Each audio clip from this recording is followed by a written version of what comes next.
can always come back and watch it. Or if there was a question or something you wanted to review, you can always come back and watch the recording. Our little tip that our managing director gives us whenever we miss something and he sends us the recording, he tells us to watch it at 1.5 times speed if we can. Um, he always says that you'll still get all the main points of things, and you can slow it down when you want to hear something, but it helps cut the time in half of what you would have normally spent, about half, on watching the webinar. It's been a pretty nice tip for me so far, being able to follow that. So, all right, I'll tell you a bit about myself. My name is Amy Tessitore, and I'm the Senior Manager of Engagement Services for OpenLMS. I mostly head all of the education and training for our global team here at OpenLMS. So even though I do some outreach with different clients, we try to do a proactive outreach model.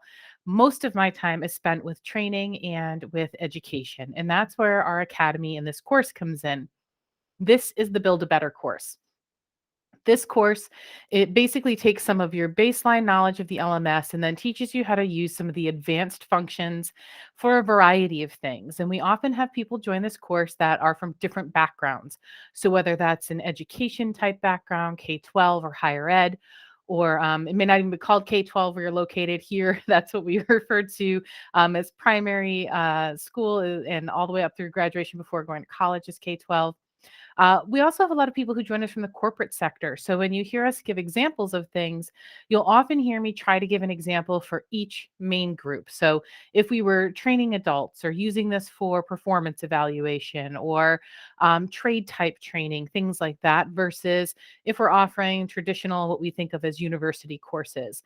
So we do try to build that in there. But if there's ever a time that we get to a topic and you're wondering how it applies to what you specifically do, um, you can just let me know and I will try to give you an example. I've worked in both industries, so I have been here for in on the corporate side of things for about a year and a half now. And prior to that, I worked in higher ed for 6 years, and I was also an adjunct faculty member who taught using Moodle-based systems. So I kind of can see things from all of the different directions. I am going to share out screen here so that we can take a look at what the course looks like. And let's see. Hopefully, you've all been able to log in. If you haven't, I'll stay on the line at the end and you can let me know. But if you go to academy.openlms.net, based off of the information I sent you in an email, you should be able to log in. And when you do, you should see the Build a Better course on your dashboard. Now, a couple of things you might notice. This site might look very different than the site you were using. This is a Moodle Core based site. So this is not a forked version. It is just Moodle Core. It is on version 3.11. So activity completion is using that up-to-date version that came out in 3.11. And we are using the Fordson theme, which may or may not be one that you're familiar with. It's a personal favorite of mine, and I was very fortunate to be able to hang on to it through the Academy site here. But some other themes that we offer here at OpenLMS are things like the Snap theme, the Boost theme, and for people on LearnBook, there's a LearnBook theme. So there are different themes out there, and the theme really just changes the look of the site, but not necessarily the function of the site. So even though things might look a little bit different here, hopefully you'll be able to find all of those things. I would say working with all of the different sites here that I do, the biggest difference would be if you're using the Snap theme. Things will look quite a bit different there. LearnBook should not look tremendously different. I do use that frequently, and I support it quite a bit in my work that I do still on the support side of things. But if things look different, that's why. Few things to know if you're not familiar with using this type of theme. Off to the left, up at the top, you'll see these three horizontal lines, sometimes called the hamburger icon. If we click that, our navigation drawer will open. We'll be able to see things like badges we earn, our own grades in the course, and the different sections of the course are here as well. So you can jump through that way if you'd like to avoid that, horrendous scroll that we sometimes get when we're trying to move quickly from things to things. But once you're in here, you see our welcome. This pink image here, that's what your badge is going to look like. So at the end of this course, you will earn a badge for completing the different required activities. And I'll let you know when something is required. And we'll touch on that a little bit more in a bit here. We also will issue a certificate every so often because where my site is hosted, it's on a server in the US. Every so often, there can be trouble connecting your Badger backpack to a site in a different country. So we also make sure we issue a certificate that you'll be able to download and take with you just in case you can't get the badge piece to work. But there will be a badge issued here. This course is themed around building a house or a home. And even though many of us have probably never actually built a home from scratch, we have a good idea of what goes into building a house. We know that we need to start with a foundation, and then we need to frame the walls for the home. And then we start to build the things inside, putting up the walls, putting in the accents and the decorations. And when we're all done, we inspect that work. And you'll see that each of the themes in this particular course, each week and topic, will be named after one of those types of themes. So, as you're thinking about this, when you build that environment where people are coming in to learn, you're building it very similarly to building a home. Couple of things. Course announcements are our one-way announcements out to you. So if we ever needed to cancel or postpone a webinar for some reason, or we updated an activity or added something new, we would let you know here through course announcements. The Raise Your Hand forum is a place where you can communicate back and forth, both with me as the facilitator and the other people who join the course. So if someone asks a question and you feel like, I know that answer, I've done that before, jump in and answer them. Part of what makes these courses great is when we have lots of people kind of contributing and lending their ideas and their questions. And that really helps to build that course community. We have a total of 14 people here right now on this webinar. We're actually giving this webinar 3 times a day every Tuesday, and that is because we have people registered from as far west in the US as the West Coast, like California. That's 3 hours behind me. We have people in Europe, in Finland. We have people in Africa registered, and then lots of people from Australia. So we are giving this multiple times a day, which means that even though you might see this same group of 14 people or so in our webinars, you'll actually see contributions from approximately another 15 people. We have about 30 people enrolled in the course so far, and we typically will take some more registrations through the end of the first week as we have some people who are working on getting into the course still. So, lots of people who may be contributing to the conversation here. As I mentioned, all of our webinars are recorded and they'll be placed here in this webinar recordings book. Each week will get its own page in the book, and then I'll post the videos from that week. So you'll probably see 3 of them. So if you miss one and you decide, I'd like to see what they do in my middle of the night, if I'm in Australia, that's when we're doing our morning webinars over here. And if you just want to see what that group is like, feel free to watch that webinar. But they will all get posted in there. And I post them all because sometimes toward the end or in the middle, you'll see that different questions come up, and we want to make sure you have access to all of those. The first thing you're going to look at here is the Getting Started feature or Getting Started topic. Under Getting Started, scrolling down, you have 3 things.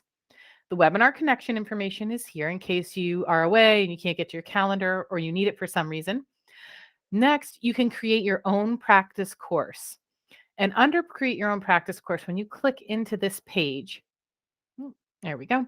It's going to come in a pop-up and you're going to see an option right at the top to request a sandbox course. Once you click that, you'll be able to give your course a full name and a short name, and then just tell us why you're creating it. Most people just say for Build a Better. That sandbox course will remain here on this site for up to a year of not being active. So we look at a year of inactivity in a sandbox course before we get rid of them. But if you come back and take another course with us, your sandbox course will still be there. So you can continue to build in that sandbox course. At the end of every course that we offer here, we have instructions about how to create a backup, download that backup, and then how to restore that on your own site so you never lose that work. So feel free to build out whatever you like in here. I will tell you that as you're building things out, you may see that there are some plugins in the activity chooser that you don't necessarily have access to yet. Things like perhaps Instilled. We have our Open LMS video by Instilled.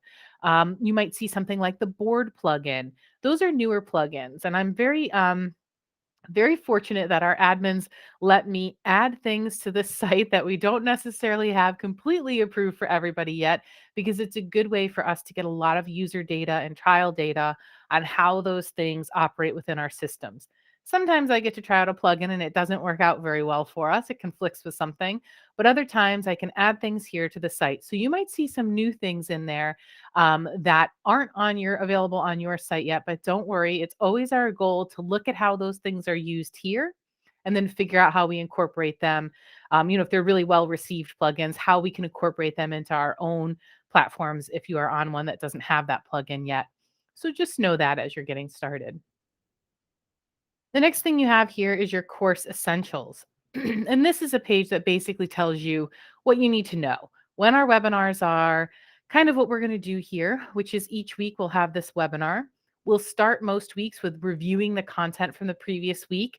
I'll add a little extra instruction in there for places that we know that people like to know more about. We'll answer some questions and address questions that have come up in the past week. Then we'll move into looking ahead at the content coming up. You will see that the webinars are really, I could sit and talk forever about learning management systems, especially Moodle based things. I am such a Moodle nerd. I would literally talk to an empty room, doesn't bother me, but it gets better when you all have things that you think about and you contribute, questions you ask, or even strange things that you've encountered along the way. Someone wanted to do this thing and we didn't know how, or we do this thing now. How could we move it there? I'm happy to answer those questions. And you may see that other folks from OpenLMS join us intermittently on these different webinars over the course of the weeks, which helps to bring in even more background because we all bring some experience with us. Once you get past the getting started area, you're going to go here to the setting the foundation section. This became available my morning this morning. So February 15th is what you see for me. It probably will read February 16th for you, maybe. Trying to figure out time zones in my head, but it opened earlier today. Learning objectives will always be at the top so you know what the purpose is for that week. In setting the foundation, we have our introductory page that tells you basically what we're doing here. We're looking for you to fill out this choice activity here to tell us about your prior experience. And this is just a very general, tell me what your basic, background is. How would you rate your expertise level with Moodle-based systems? And then we ask a little bit about different activities that you have used and want to use. I'd look at this data and I try to figure out if there's anything else we should add to the course. I'm always kind of listening to what people taking the course are saying so that we can add supplemental things if we need to. The next, you'll see two books, and you're probably already starting to notice books are a bit of a pattern. They are one of my favorite built-in core Moodle features because I can add a lot of different things. Now, not to worry, I would never want you to sit and have to just read through a long book. That would be boring. In here, what you're going to see are some snippets of text where we get right to the point and then we show you some different screenshots of things. So if you've ever wondered, how can I make my course visible and what does that course visibility mean? Here you'll find out with some screenshots. As you navigate through the chapters, some of the chapters will be text with screenshots. Some will be text with videos. I will caution you that you will still find a couple videos with these old thumbnail starts to them. OpenLMS acquired two companies in the past year. And so there was the historic OpenLMS, they used to be called Moodle Rooms, who came over. They also acquired eThink Education and eCreators. So now we're all one big company. I came from the eThink side of things, and the branding on this particular slide is old eThink branding. And so we are working on updating that initial slide on everything. So if you do see any of those blue colors or any last couple of references to anything Moodle related, just know that that is our old stuff. You'll start to see some other things come through with the OpenLMS branding as we get partway through. We are a little behind in getting all that done because my counterpart, who's usually here with me, Michael, and is out on paternity leave right now. He and his partner just welcomed a new baby, and the timing was off by just a little, as babies like to do. And so we didn't get through all of the videos prior. The video starts prior to this course starting. But as you go through, you will notice how we try to include video where we can, as well as a text write-up and screenshots. That way there are multiple ways for you to see how to get to something. Um, I mentioned that I really love books, and you will see a couple of them throughout here because I also think that makes it a little bit easier for you to go in and just look at the things you need. You'll notice that for some of these items, the Activity completion is either not set or it's just to view. With book, that's pretty much all you can do. But I don't expect that you're going to go through every single page of the book. I think that if you already know about using labels and URLs, no reason to like spend a lot of time on that. Instead, focus your time on things that you're not sure about or you might want to learn more about. Things that are required in the course to gain the badge are going to be things where you need to interact. So, if we're asking you to make a choice or to create a blueprint or to participate in a forum, those are the things that are going to build toward earning the badge at the end. Back out to setting the foundation. So, we talked about our choice activity in our two books, and here's what I'm talking about. Here's our first module, our first forum, and that is key modules discussion. So basically, in here, we're asking, share your thoughts with us about, um, the different activities or resources that you have on your site. Which ones are you using and you find really helpful, or which ones had you never used before and you hadn't really thought about? Every time I facilitate this course, I learn something new about a way that someone's using something that I didn't think about. And I think that that's really fascinating as we share those types of things. The next thing we have is your course blueprint questionnaire. And you'll have to excuse the color here. It looks like we did a little theme work today, and this is a horrendous pink with blue. But if you hover over it, you get the white hover text and you can actually see it. So I'll work on that. That's an accessibility problem. But here you'll answer questions, and it's just going to ask if you were going to build a course or you're building your sandbox course, what kind of course format are you going to use? Which activities do you think you'd like to use in there? Often, when people take this course, they have an idea of either a module or a curriculum or a program that they want to use as the inspiration for what they're going to build in their sandbox course. And maybe it's something you do for work, but maybe it's not. Um, I have used real life things in the past, things like related to Minecraft, because I had to find something to do with all of that knowledge the kids have thrown at me over the years while they talk to me about Minecraft, or things like recipes. So if I were going to create, I like to cook. So I was like using recipes and cooking as like the inspiration for a course once. And I thought about the different course formats that might work for that. So as you go through here in the questionnaire and you click to answer the questions, you'll be asked some different questions. And this just gets you starting to think about blueprinting a course. Whether you're building a new course or revising something existing, when you're setting the foundation and framing out the walls of the course, you're starting to think about what are the main activities or resources that I know I'm going to use frequently. What is the format going to be? And you'll see a lot of different course format options here. Things like grid and tiles are pretty closely related. Not all of these are available on every site. You might not even see them all on this site. I might have taken collapsed topics off, but you'll see different options. And it just gets you thinking about, I never really thought about how I could move away from the topics format. Maybe that's what you've always used. I know when I worked in higher ed, that was the format. We never used anything else. And then I started to work in other schools and started to use different formats and thought, oh, these were great for some other topics. It'll ask things like, are you going to apply a start and end date to your course? That just gets you thinking about, do you have rolling enrollment or is this a set enrollment? But basically, you just go through and answer a few questions and click submit at the end. Once you're all done in here, go back out here. We then move on to the framing the walls section. That's our second topic that will open this week.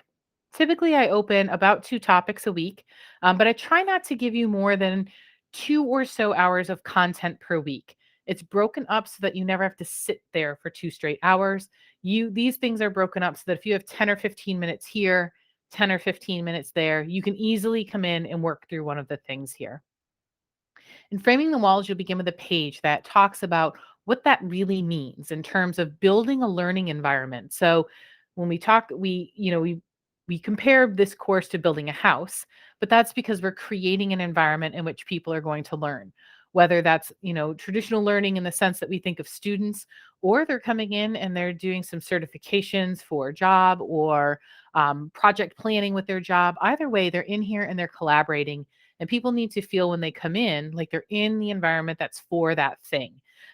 Nothing worse than, and perhaps this has happened to you. You're taking a class or going to a seminar, and you walk in and you immediately feel like it's not right. Like you don't fit, you don't feel like it's a good place to like work with other people. People don't seem like they're collaborating. So whenever we do something online, we're trying to replicate that feeling of walking in and belonging, because when we feel like we're belonging, we're going to do some amazing stuff in there. So we start to talk about framing the walls in terms of building that container in which people will come in. Next, we have a lesson. It's the building the structure lesson. And in here, you just sort of go through this lesson. It's going to ask if I want to pick up. This is my third time in here today, so we'll go right where I was. What you're going to notice are there's going to be content pages and then questions. Um, and we can answer the questions and then click submit, and we will see whether we are correct or incorrect. If we're incorrect and we click continue, we'll come back to the content page to review the content for that question and then have a chance to attempt it again. And as we click continue, you'll see that we get into things like completion reports and where we can see these, what they have in them, screenshots throughout so that you kind of know where to go, and then questions. And as you work through this, you'll start to build that foundation of what do I want my course to look like? What kind of data do I need to get back out of my course? And what are some of the key features and activities and resources that I'll use? That is what we get in framing the walls. So that's framing the walls. Ooh, yep. Framing the walls. And then we have running the electric. And those are our running electric will be next week. We have setting the foundation, framing the walls this week.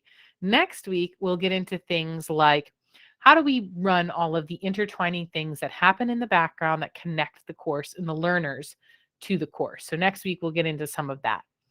But this week, you have that getting started area, and you're going to request your sandbox course. Then you're going to move on to setting the foundation and then framing the walls. If at any point during the week you have a question that you feel is better suited for me personally than in the raise your hand forum, you can message me using the built-in messenger, which you can access using this little speech bubble all the way up at the top toward the right-hand side. You can also email me directly, and I will do my very best to get back to you. I am working very hard at becoming more responsive in email. We get a lot a day. I'm trying to work through it, but I will make sure that I get back to you. Some other things you might want to do in the next week, you might want to change some of your profile settings. So also along the top, if you just click on where that image is that doesn't have anything, over here or your title, there we go, you can come right down to profile. In here, you can see what is visible to people, and your activity and things like this. But if you click to edit your profile, you can change your password in here. You can change your first name if I have it wrong, or your last name if hopefully I haven't spelled anyone's last name wrong, but it does happen sometimes. You can choose who sees your email address. For most of you, I should have set that to only privileged users, meaning the teachers in the course and not everyone else in the course. But you can also update your city and town, your country, and your time zone. So the server time zone for this is Europe, London, but I am located in New York State. So that Europe, London is like 5 or 6 hours ahead of me. So on my own individual profile, right now I'm the admin, in my own profile, I've updated my server time to reflect um, my time zone so that my, due dates and open and close dates and things all reflect for my specific time zone. Um, so you can update whatever you want. You can also add a user picture in here if you'd like to. And then anything else, if you have additional names, such as you have an alternate name or a middle name, you can put those in here. If you have preferred pronouns, you can also put those under alternate name right now. I'll try to get the preferred pronouns option in there if I can. Sometimes it comes in under optional, but I'll work to get that in there. And fill out whatever you'd like in your profile so that it matches your time zone or whatever else you'd like to share. When you're done, you can just click to update your profile. And when you do so, it will save and you're back out here to your actual profile page. That is what we have this week as the introduction. I know we typically schedule these out for 45 minutes. We will use the full 45 minutes likely when we get into more of the content. So next week, when we do a bit of a review, and then we also move forward and look at the week ahead, then we will get in there and have a bit longer of a webinar. We always make sure we stop and wait for some questions, have time for questions and comments and things like that. So you'll start to see that also more so next week. But that's what I have for you so far today. Are there any questions that I can answer for you?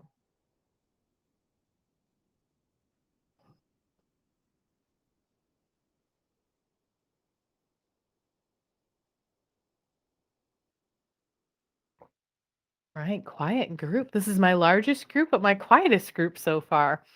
Um, Sometimes the groups get competitive and they want to know if the other group asked more questions than them. I won't tell them that you didn't. But if at any point you have questions, you have the raise your hand form and you can always reach out to me. Melissa, go ahead. I'm going to sound like a high school student now. In order to get the certificate, do we have to get a certain grade on these things? And do we have, like, if obviously if we get something wrong, we can go back and look it up. And you said we go back and do something again. Like, how interactive is that process, and what's expected of us? Yep. So it's expected that between the webinars, you'll work through whatever the content is for the week. As far as interactivity, I would say that this course has less interactivity built in the modules, in the sense that we're not using like H5P as frequently, which is what I tend to use when I want to build a more interactive experience. We will look at that later on. But you will get feedback as you go through. So if you answer a question incorrectly, it won't just tell you that the question's wrong. You should hopefully get a little bit of feedback and then loop back so you can continue to answer through. We will use forums throughout. We have some other different features and interactions throughout where we're going to be engaging with each other. As we get moving through, you'll start to see that things like under, say, running the electric, we start to bring in some more different activity types. There's the glossary, a book, a page, forum, feedback. We talk about H5P quite a bit next week, and we have some lessons.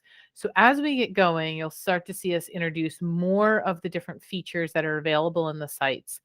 As far as a minimum grade, we don't necessarily do minimum grades on things in here. Instead, we're looking for the level of engagement. So if for a forum, if you come up to framing the wall, nope, up here. If we come into setting the foundation, what you're going to see is that under the key modules discussion, what's required of you to complete this, which will go toward earning that certificate or badge, is you must view the forum and make one forum post. This might look just a little bit different for you. You might have to click into the activity to see those. And that is because this is new activity completion UX that was rolled out in 3.11, and people either really like it or they really don't like it at all. So I applied some CSS to the site that may make it look a little bit different in your role in this course, which is the student role. And we can look at what that looks like actually to see what it looks like. Let me switch my role over to student. Participant. There you are. Okay. So for you all, when you come in, you do still see that. So for anything that is more than like view, so you're required to make a forum post or to complete the activity, those are all of the things that count toward you earning the badge or certificate. If you needed a minimum score, you would see that there as well. It would tell you, you must achieve a passing score, and then it would tell you what that score is.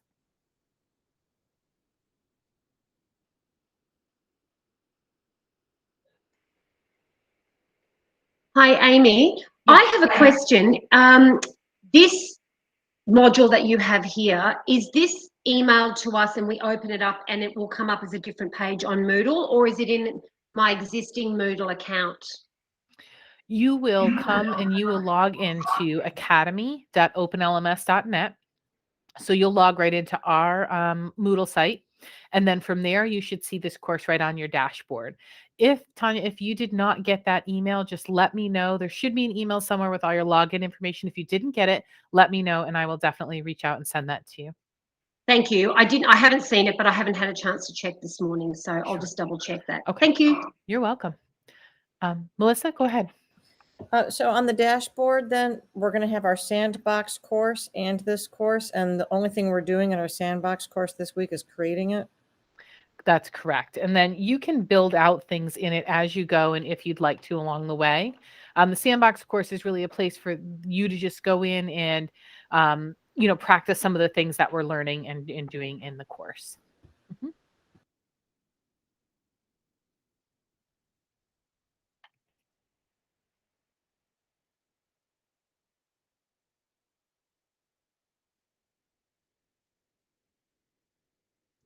Okay. Anything else I can answer for you?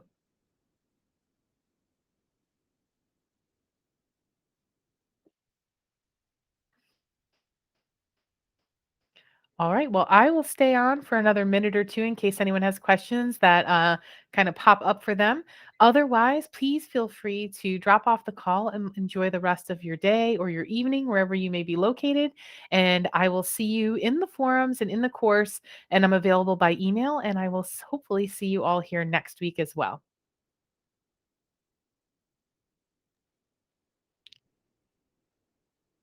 Go ahead, Gabriel.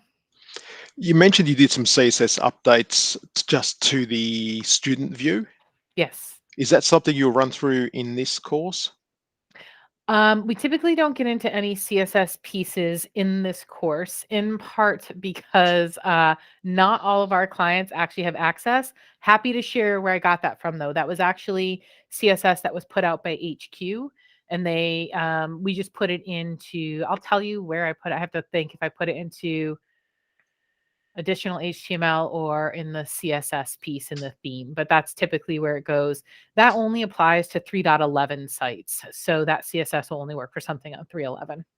Yeah, if you could share that with me, that would be great. Yeah, absolutely. Thanks. I might even be able to just grab I think I might have bookmarked it even because it was, well, obviously when we released 3.11, it was not people's favorite thing. You either really liked the way this looked or you didn't. Let me see if I can find it. We are using snaps, so the specific CSS won't be relevant to Right. us, but That's just the- the pinpointing student view rather than staff view is what I'm interested in. Okay, yeah, let me find that for you. I was interested by that too, that they were able to use CSS for that, because usually when I make a CSS change, it just affects it for everybody, like if I hide something or whatever. But when I applied it to one site, I thought, well, I don't see the change. And then they're like, oh, you only see it in student view. And I thought that was really interesting. Let me find that for you.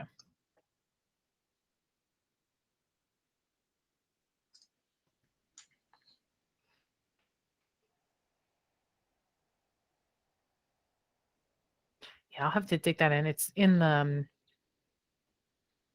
GitHub somewhere. I'll see what I can find for you. I'll find it. We have it over in Slack, so I'll pull it from there. And then I'll just post it in the course. I'll put it up in the raise your hand, or I'll send it to you directly, either way. Yep, no problem. Thanks a lot. You're welcome.